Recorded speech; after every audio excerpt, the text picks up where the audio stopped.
আপনাদের একটু এটাকে এটাকে মন দেবেন এবং প্রত্যেকে তাকে গ্রহণ করবে। যা কিছু আমাদের সামান্য ব্যবস্থা আছে তা আপনারা প্রত্যেকে নিয়ে নিজেদের বাড়িতে ফিরবেন।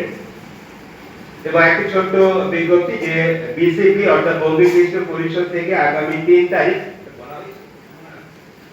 যদি বলা হয়নি সেটা একবার বলে দিই যে বঙ্গীয় খ্রিস্ট পরিষদ থেকে যে মার্চ মাসের 3 তারিখ যে সমাবেশ একটা প্রার্থনা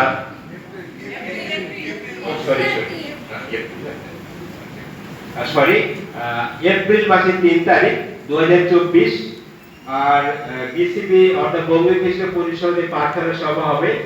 আর সেখানে আমরা চাই অধিকাংশ সেখানে উপস্থিত থাকুন। যারা যারা ইচ্ছুক তারা যোগাযোগ করবেন কিভাবে যাওয়া যায় আমরা সেটা আপনাদের জানাবো যারা ইচ্ছুক আসে। আর তারপরে এটা এই যে অনুষ্ঠান চলছে তার জন্য আমরা কুপন